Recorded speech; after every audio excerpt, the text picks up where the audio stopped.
Aryna Sabalenka finally wins the US Open after many heartbreaking losses in late stages of the tournament. In 2021, she lost a tough three-setter to Leylah Fernandez in the semis. In 2022, she lost a tough three-setter to Iga Swiatek in the semis. Last year, she lost a heartbreaker to Coco Gauff in the final. So before the match started, I did have this in the back of my mind, that there were a lot of opportunities wasted. So she wanted to win this match really badly, but were the nerves going to be a factor or not? It turned out that they were to some extent, but Sabalenka has improved tremendously as a player, not only in her game, but also mentally. And despite many ups and downs in this match, she was able to persevere and beat a very tough Jessica Pegula and get her first US Open title. So let's quickly go through the match and try to figure out what happened. So Pegula started off very strong. She had the crowd behind her, was hitting the ball cleanly, went up a break,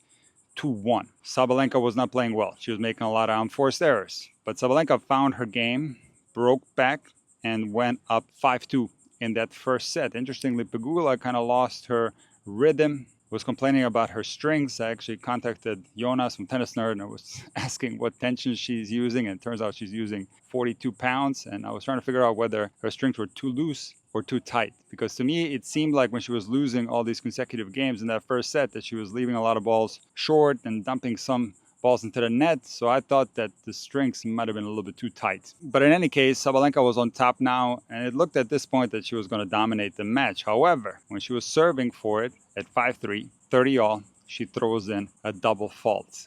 And a double fault at this crucial stage in a match raised alarm bells for me, because Aryna used to have a lot of problems with double faults in crucial stages in matches, and the double fault was causing her a lot of problems.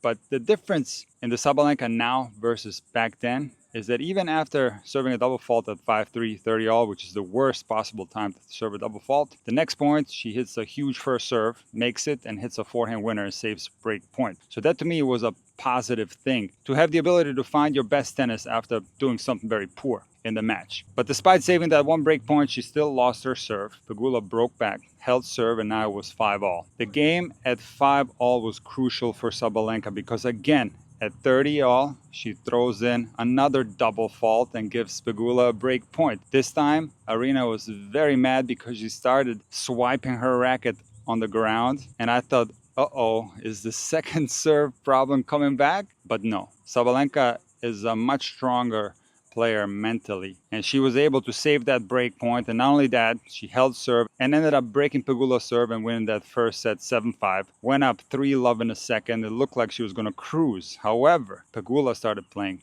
a lot better. See, Pegula is one of the greatest ball strikers on tour. She hits the ball so hard, so clean. And before the match, and this is something I talked about in my semifinal preview, I had my worries that Pegula was going to have a chance, because if Sabalenka is playing on the top of her game and able to hit very hard into the corners, because Jessica Pegula stays a little bit closer to the baseline, she doesn't have the same foot speed as some other players. She's going to be in a lot of defensive situations, and I don't really see her beating Sabalenka. So the only way she can beat her is if Sabalenka either catches a bad day or plays somewhat tentative and tight and directs more balls towards the middle of the court. So there were stages in yesterday's match where Sabalenka was hitting through the middle more, and that goes right into Pegula's strike zones. Pegula can hit with anyone on tour, and as hard as Sabalenka was hitting those balls to Pegula, they were coming back with the same speed. So Pegula started playing unbelievable and rattled off 5 straight games. Went from love 3 to 5-3. And I thought, oh wow, we're going to have a 3-set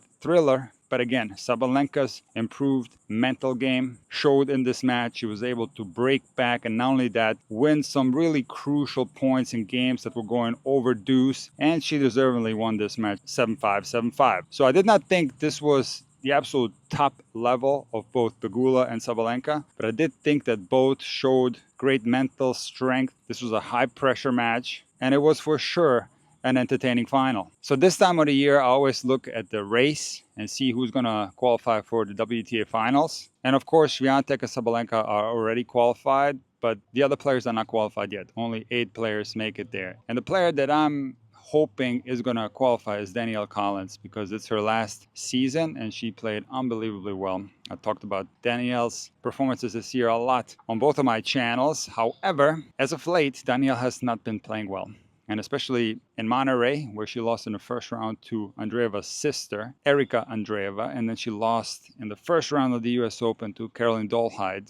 Danielle Collins' hot streak has cooled off tremendously. However, if I look at the race, she's still in 8th position to make the year-end championship. So if Danielle plays well in those tournaments prior to the year-end championships, she still has a chance to qualify, and it would be nice to see her qualify. It looks like Rybakina, Paolini, Pegula, Goff, and Navarro will qualify. These are the players that are ahead of Danielle. And Rybakina is a question mark. We don't know exactly what's going on, so we have to see if she is going to play again this year. And there are also some really strong players behind Danielle Collins. Zheng is 9th in the race, Krejcikova is 10th, and Ostapenko is 11th. So even they have outside chances if they do really well in some of those tournaments leading up to the WTA year-end championships, they could qualify as well. In the regular rankings, Pegula is 3 in the world, which is an unbelievable ranking. And for all you Coco haters, she only dropped to 6 in the world. So all the US Open points from last year's title are gone, and Coco is still 6 in the world.